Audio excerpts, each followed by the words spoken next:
Hi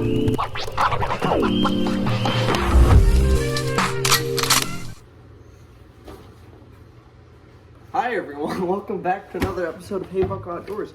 It's been a minute. I missed y'all, hope y'all missed me too. So by the title of the video, I'm going over my personal survival slash bug out bag, what the hell you want to call it. I'm just going to dive right into it. Got a lot of shit in here to unpack. Like dad jokes? Me too. Alright, so I'm going to keep this pretty short. Start with the biggest shit and go to the smallest stuff. Oh, I just got smaller. So, starting off with, never have too many zip ties. Got a bunch of these really thick boy zip ties. Always a good thing to have. Next up, I have a little bitty collapsible fishing combo for obvious reasons. Say I just get, bored when I'm driving and I see a nice little pond and I want to fish, I can stop and do that.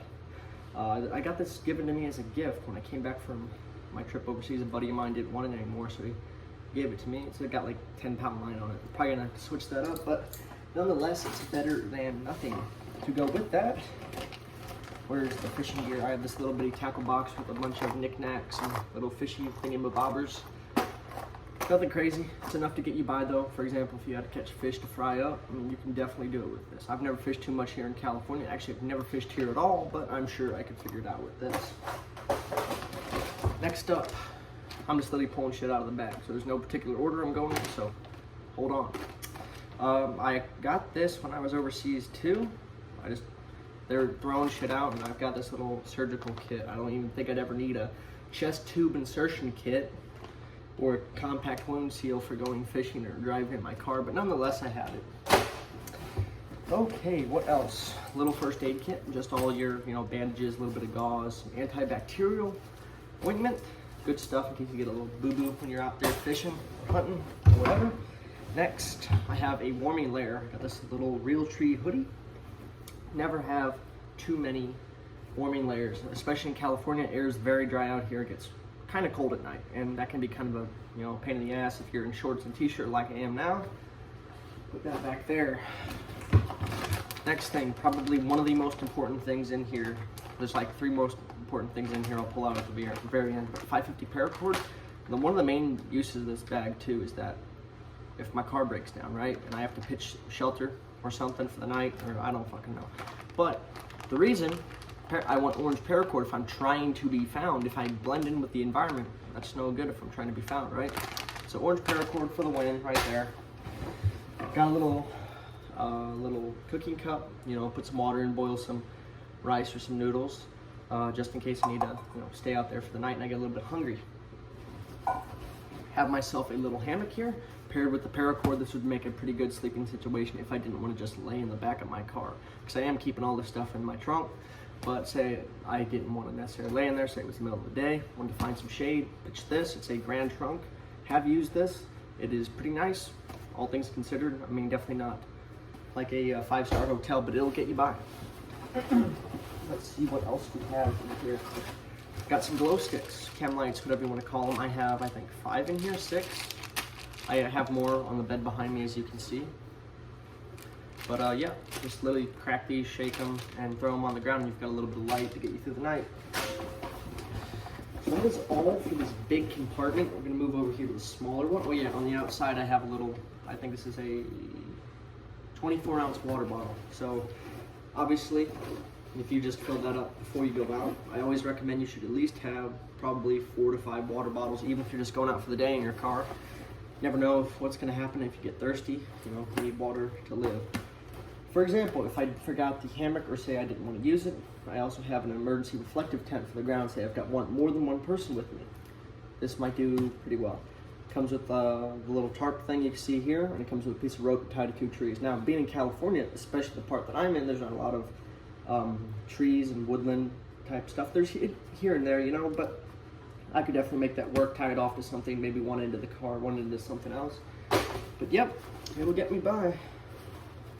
There's nothing wrong with trying to find a little bit more knowledge. I have this outdoor survival guide right here. It's got, all these different topics that I can go into and read.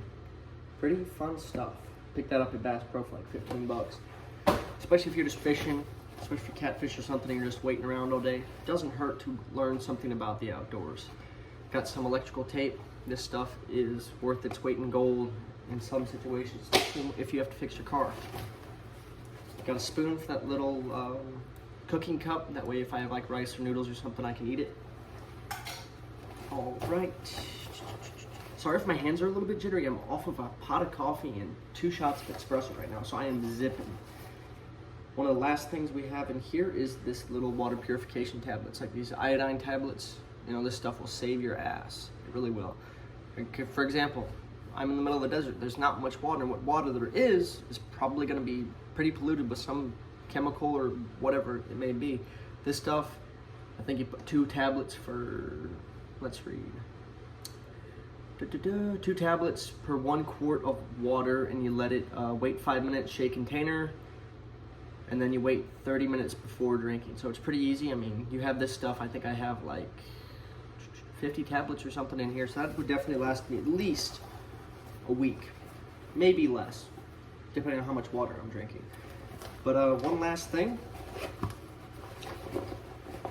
I have, well, 2 last things. I have my Camelus titanium blade, which I'm going to be making a review over, even though I've literally never even used this thing.